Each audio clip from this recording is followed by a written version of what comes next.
KDB 산업은행 미래전략연구소 김규현이라고 합니다. 먼저 초대해 주신 한국무역협회 여러분께 감사의 말씀드리고요. 저희 산업은행에서는 작년부터 이 신남방 정책과 관련해서 지속적으로 연구를 진행하고 있습니다. 아세안 이커머스 시장은 이제 막 기지개를 펴고 있는 발전 초기의 상황인데요. 지금 아세안의 각국 정부에서도 새로운 신성장 동력으로서 정책적으로 육성을 하고 있는 분야이고, 또 우리나라가 또 절대적으로 비교 우위를 갖고 있는 부분이기 때문에 서로 상생할 수 있는 협력 기회가 굉장히 많은 분야라고 생각이 됩니다.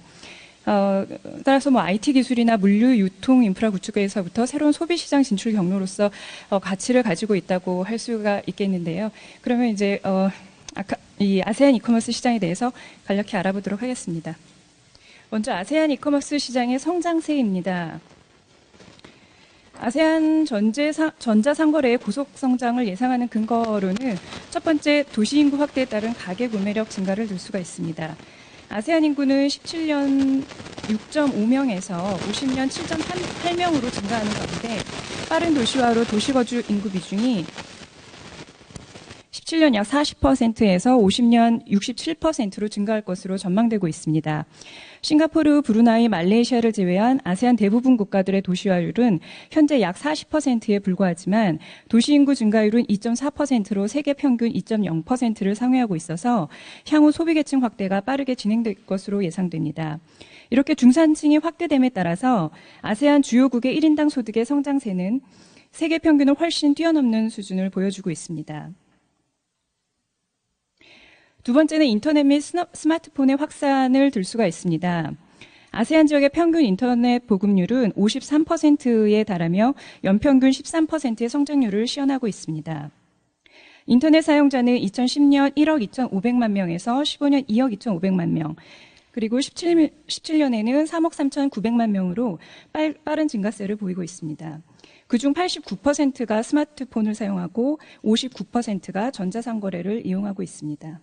또한 아세안 지역은 평균 연령이 30대 초반에 불과하며 젊은 세대의 디지털 수요가 급증하고 있다고 할 수 있습니다. 세 번째 근거로는 아세안 각국 정부가 내세우고 있는 이 IT 산업 및 전자상거래 활성화에 대한 그 육성 정책을 들 수가 있는데요. 각국 정부에서는 지금 이러한 주요 정책을 채택하고 세부 로드맵을 세워서 추진 중에 있습니다. 베트남에서는 16년에서 20년까지 전자상거래 개발 마스터 플랜을 통해서 전자상거래 물류 인프라 및 결제 시스템 구축 계획을 밝히고 있는 상황이고요. 인도네시아에서는 2017년 8월 정부 차원에서 3개년 전자상거래 로드맵을 발표했습니다. 여기에는 자금 조달, 세금, 소비자 보호, 교육과 인적 자원, 그리고 물류 네트워킹 인프라 강화, 사이버 보안, 운영 관리 체제 등의 8개 부분을 언급하고 있습니다. 또 태국에서는 2014년 디지털 이코노미 정책을 발표하고 하드 인프라, 소프트 인프라, 그리고 서비스 인프라와 디지털 경제 촉진, 디지털 사회 등 5개 개선 분야를 제시하고 있습니다. 이를 통해서 2036년까지 1인당 국민소득 2배 증가를 목표로 하고 있는 상황입니다. 또 말레이시아의 경우에는 2016년 10월에 이커머스 전략 로드맵을 발표했는데요. 전자상거래 참여자들에 대한 전략적 투자 강화와 세계적인 이커머스 활성화를 위한 로컬 브랜드를 활성화하자라는 내용을 담고 있습니다. 다음으로는 아세안 이커머스 시장의 트렌드입니다. 먼저 전반적인 흐름을 살펴보고 주요국의 현황을 간단하게 다시 되짚어보도록 하겠습니다. 앞서 말씀드린 긍정적인 요인을 바탕으로 해서 아세안의 온라인 유통시장 규모는 2015년 55억 달러에서 2025년 878억 달러로 연평균 32%의 성장이 예상되는 등 굉장히 빠른 성장세가 예상되는 상황입니다. 하지만 오른쪽 표를 보시면 아시겠지만 유엔에서 발표하는 이커머스 준비 점수라는 것을 보면 아세안 국가 중에서도 CLMV라고 불리우는 후발공업국들, 그러니까 즉 다시 말해서 캄보디아, 라오스, 미얀마, 베트남 이 4개국 같은 경우에는 아직 거의 그 이커머스 준비 점수가 거의 그 세계 하위권에 머물러 있다는 것을 확인할 수 있겠습니다. 그리고 온라인 쇼핑이 전체 소매 유통에서 차지하는 비중은 아세안의 선발 공업국이라고 할 수 있는 싱가포르와 말레이시아를 포함하여 주요국을 뽑는다 하더라도 4% 미만인 상황입니다. 아직까지 이렇게 초기 단계에 머물렀던 이유는 아직까지 이렇게 초기 발전 상태에 머물렀던 이유는 결제 방식에 있어서 신용카드 사용 비율이 7%로 낮고 그리고 여전히 현금 거래를 선호하고 있는 성향 때문이라고 할 수 있습니다.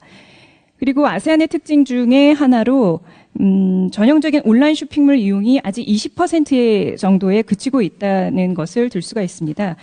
그래서 아세안 소비자 같은 경우에는 일반적으로 소셜 미디어나 메신저 그룹 등을 통한 온라인 쇼핑의 비중이 높다는 특징을 보입니다.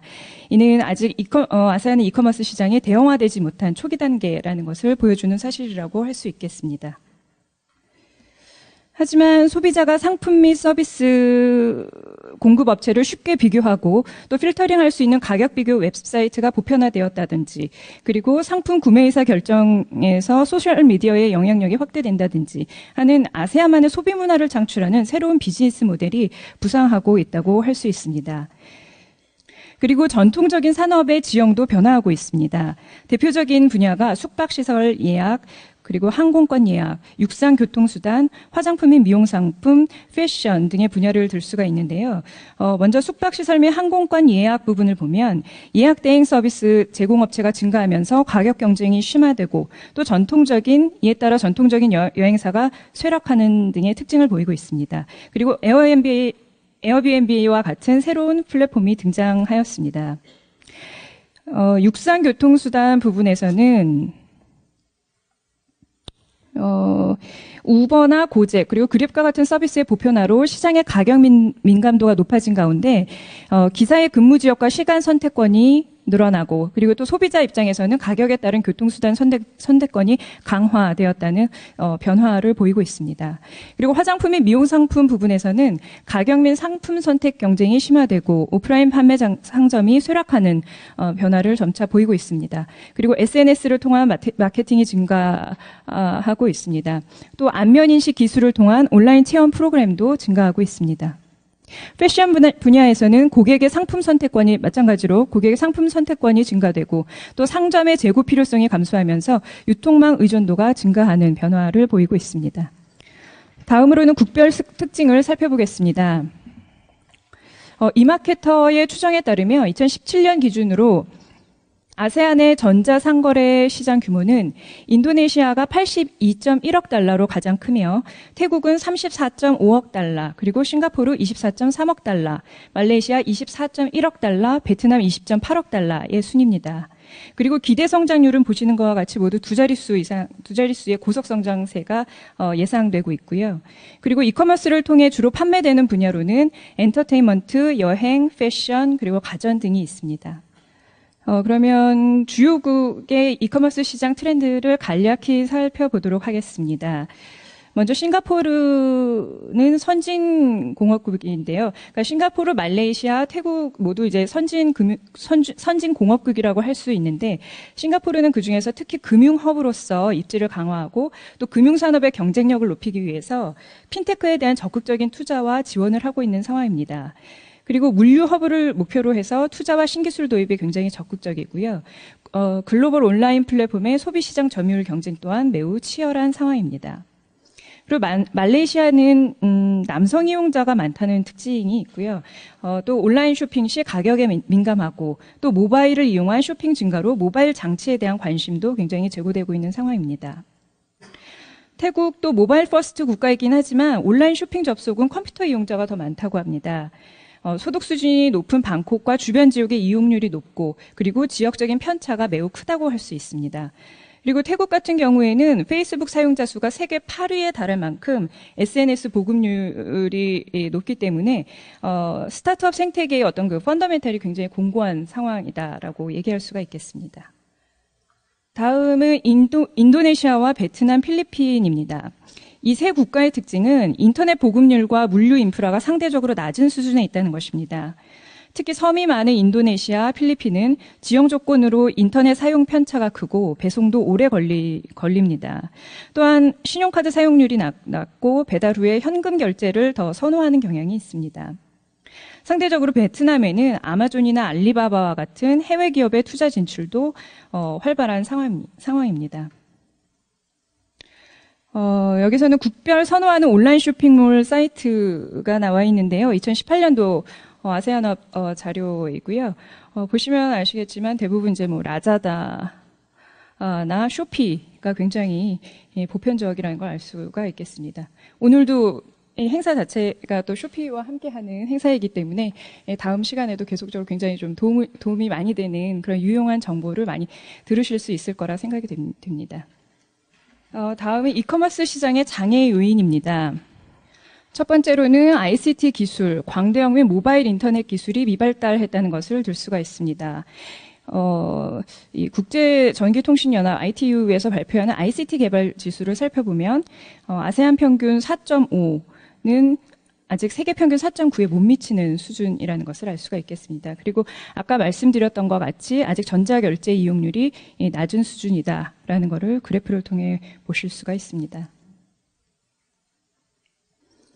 두 번째는 광대역 인터넷이 대도시를 중심으로 발달되어 있기 때문에 농촌 지역에서는 접근성이 떨어지고 또 아세안은 물류 인프라 개발이나 시스템 통합을 추진하려고 노력은 하고 있지만 아직 말레이시아, 태국 등 일부 국가를 제외하고는 섬이 많다는 지형적 특성으로 인해서 물류와 운송 비용이 비싸다는 단점이 있습니다.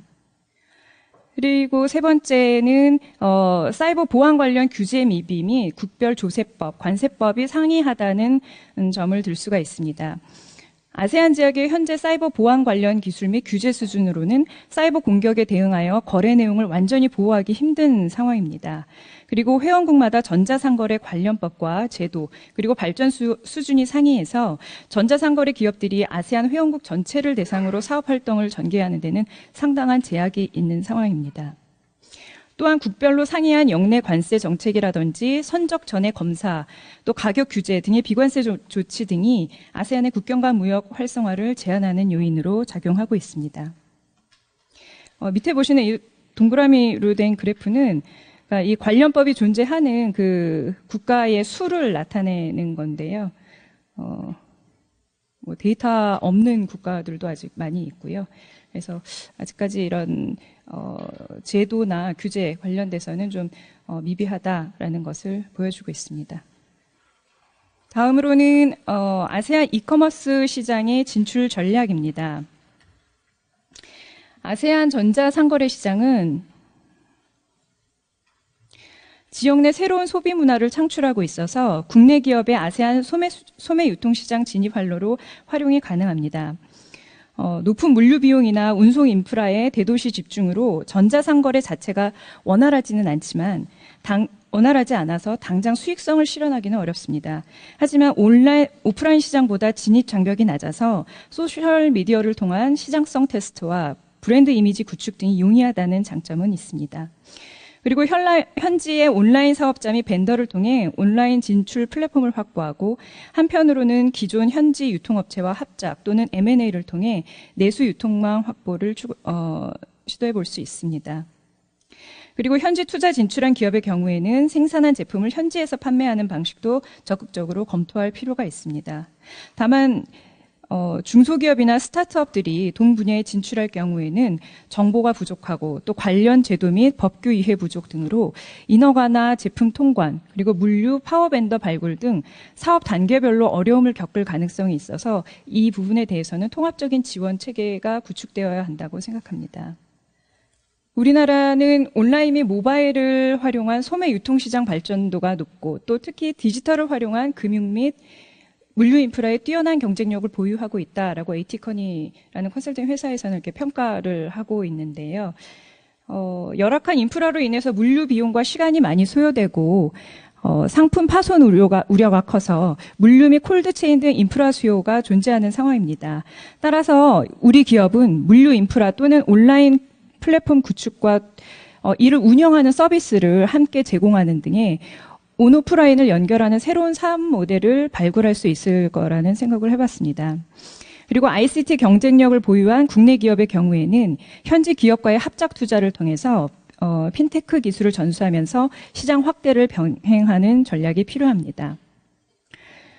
또 아세안 지역의 현금의 결제 발전 속도가 더딘 상황임을 고려해서 단기적으로 모바일을 활용한 계좌 이체에서 장기적으로 핀테크 기술 확충을 통한 점진적 시장 진출을 고려해 볼 필요가 있다고 할 수 있습니다. 그리고 아세안 현지 은행들은 ICT를 활용한 금융상품 및 서비스 개발에 적극 나서고 있어서 금융산업 역시 핀테크 분야에서 기술 우위에 있는 우리 기업들이 진출하기에 매우 좋은 분야라고 이렇게 생각을 합니다. 제가 말을 좀 너무 빨리 한 것 같아서 좀 죄송합니다. 마지막으로 ADB에서 이커머스 시장 발전을 위한 선순환 창출을 위해서 각 계층에서의 어떤 그 역할을 명시한 그림이 있어서 한번 여기 PPT에 담아봤는데요. 이거는 이제 정부기관과 무역협회 그리고 이커머스 벤더와 업체, 소비자 이렇게 삼각구도로 어떤 그 제 역할을 했었을 때 이커머스 시장 발전을 위한 선순환이 만들어진다라는 논리인데 저는 이러한 삼각구도가 지금 현재 우리 상황에서도 적용이 될 수 있을 거라는 생각에서 그림을 한번 담아봤습니다. 예를 들어서 정부와 공공기관 그리고 기업의 삼각구도를 형성하는 것입니다. 사실상 아세안 시장이 무궁무진한 성장 잠재력이 있는 시장이긴 하지만 각국별로 문화적인 차이와 또 인프라 발달 수준 등이 모두 상이하고 또 중국 알리바바와 같은 거대 기업들이 작은 공세를 퍼붓고 있는 곳이기도 합니다. 따라서 현실적으로 현지 조달이나 납품처 다변화, 그리고 로컬 기업과의 기술 협력 강화 등을 위한 합작 투자, M&A 등은 현지 제도에 대한 이해와 정보력이 필수적이고 또 리스크도 높아서 자금력이 취약한 중소기업으로서는 단독으로 추진하기 어려운 사안입니다. 또 해외 합작 법인을 설립할 경우에도 지배지분을 확보하지 못하면 사업이 궤도에 오른 이후에 파트너와 분쟁이 발생했었을 때 자본과 기술에 대한 정당한 대가를 받지 못하고 또 경영에서 소외될 소지도 상존한다고 할 수 있습니다. 따라서 기업 차원에서 자체적인 아세안 시장 개척은 사실상 굉장히 어려운 일일 수밖에 없습니다. 그렇기 때문에 공공기관과 또 저희 산업은행과 같은 정책금융기관에서는 각국 정부와 민간기업의 정보 및 니즈 파악이 비교적 용이하고 그리고 투자와 리스크 관리 역량도 보유하고 있어서 이런 아세안 시장의 어떤 수요와 그리고 기업 여러분들을 매칭하는 어떤 그런 매치메이커의 역할에 적합하다고 할 수 있을 것입니다. 또한 정부는 신남방 정책을 표방하면서 새로운 시장 진출 기회를 제시하고 있지만 보다 성공적인 결과들을 만들기 위해서는 보다 적극적이고 지속적인 그러한 정책적 의지와 강력한 외교력이 더욱 필요하다고 할 수 있습니다. 그래서 이처럼 정부와 공공기관 그리고 기업이 유기적인 협력체로 접근할 때 아세안 시장의 기회가 실제적인 여러분의 어떤 경제적 이익으로 현실화될 수 있을 거라는 생각을 해보았습니다. 네, 이상으로 마치겠습니다. 감사합니다.